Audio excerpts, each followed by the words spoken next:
My name's Rhiannon Norton. I'm a Senior Sergeant at Sunshine Police Station. My name's Matt Mudie. I'm a leading Senior Constable at Sunshine Police Station.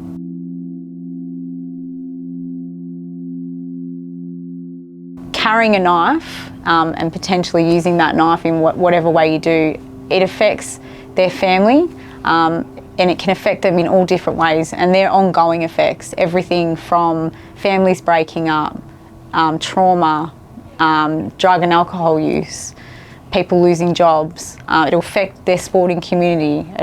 It affects everyone in their lives if they make the decision to carry a knife and use it. I'm a father of three. I have a 20-year-old and a couple of teenagers who in the community this is impacting. So I feel very passionate about it. I've got young children as well, like my colleague Matt does, and it really makes you think. Thinks about, my children are young, you think about them growing up. I get scared about them going out in the community and facing these sorts of issues too. But as a first responder going, it's traumatic, it's devastating. In particular to see young people who've lost their lives or been seriously injured. It really hits home. And also the welfare, I'm in more of a management role, but the welfare of my staff that go to this over and over again, and sometimes they're performing first aid or CPR on young people who are the same age as their own children. It has ongoing effects for them, and it's effects that accumulate over time.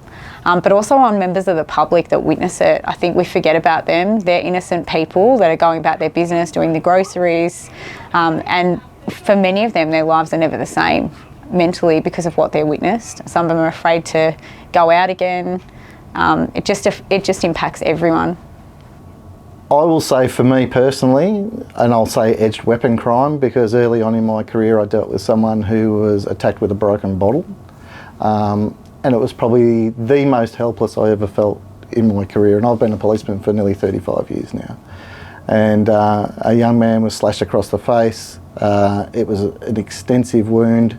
There was a lot of blood, and I was about 19 or 20 years old, and I just really didn't know how to deal with that. So that was nearly 35 years ago, and I remember that like it was yesterday. In this campaign, you know, there's Ethan, who was unfortunately stabbed at Pakenham KFC, and his mate Jared was with him, and you know that's had an impact on both of those young men.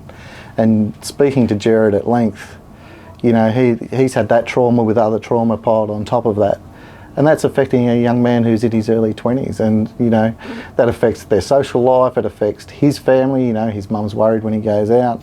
Same for Ethan. You know, the minute he doesn't make a phone call home, Lisa would be worried sick about what's going on. So the impact is just, the ripples just keep going on and on endlessly.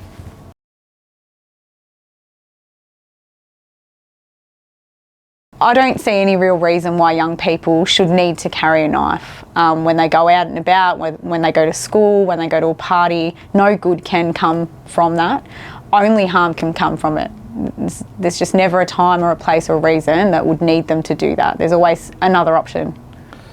Well, the harm of carrying a knife, you know, it really can't be measured, but there's no positive outcomes out of that.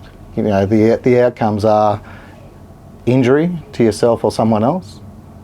Death is the worst case scenario. Or trouble with us. The police come knocking on your door and something's been reported, and then you start getting yourself a criminal record, and that just snowballs, and it ends up a real negative impact on your life going into the future.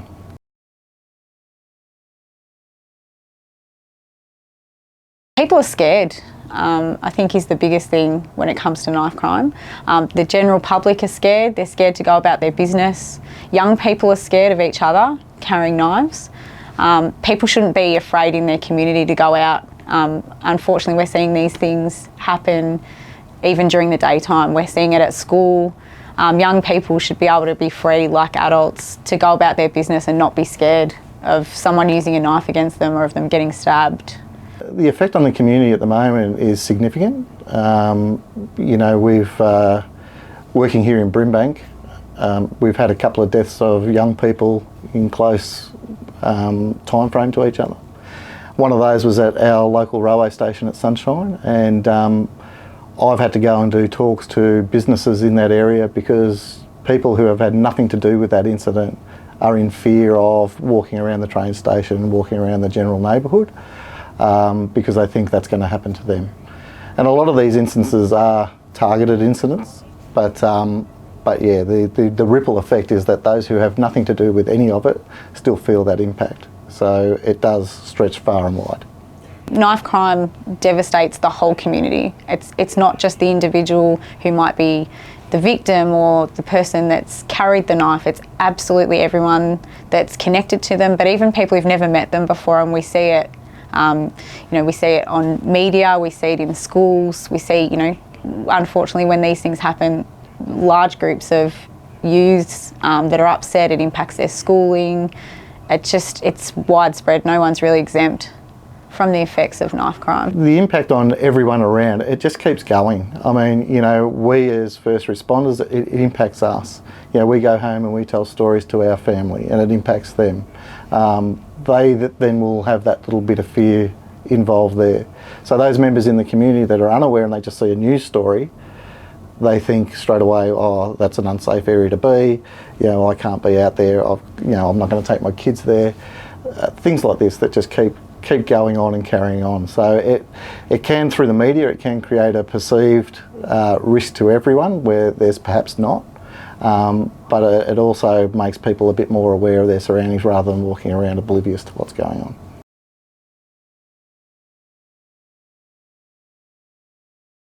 I'd just say to them, it really comes down to starting those conversations and talking about it.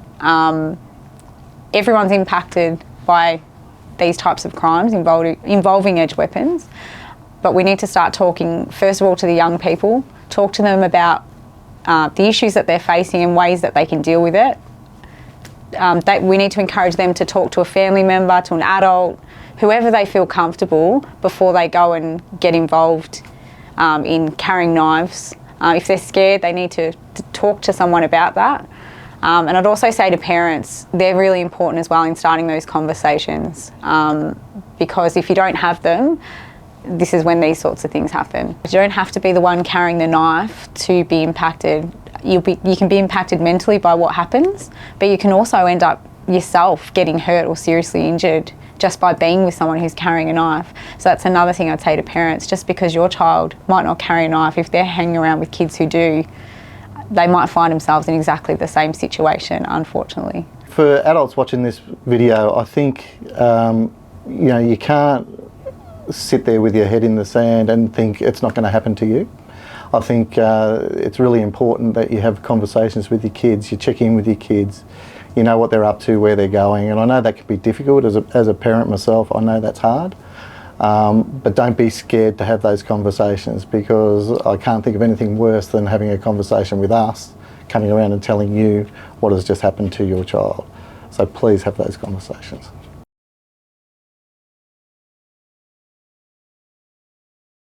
I'd just say to young people that are carrying a knife or are thinking about doing it, that decision you make to carry it on you means that if you're put in a situation that potentially is confronting, violent, or where you become scared, you're more inclined to pull it out and use it. And that decision that you make in that moment will change the course of your life, but not just yours, your family, your school community, everyone around you and the people that have to witness that. So I'd just say to really have a good think about, is it worth it, and what other way can we go about it, because unfortunately knives kill. The only thing I want is that young people just really have a good think about it. You know, you're out there with your mates, I talk to a lot of groups, a lot of people are carrying weapons, they feel like they need it to do it for self-defence. Number one, that's against the law, you can't carry a knife, full stop. If you feel like you need to do that, then you're probably putting yourself in situations that are a risky situation, and you maybe need to rethink where you're going and what you're doing. So rather than carrying the weapon, change the circumstance so that you're not putting yourself in those situations. I understand that there's a lot of pressure out there at the moment, and there's different views on why you should and shouldn't carry a knife. But just remember, if you are carrying a knife, that's one more knife in that situation. So just remember, if it's not there, it can't be used and the damage can't be done. Cut the violence. Cut the violence.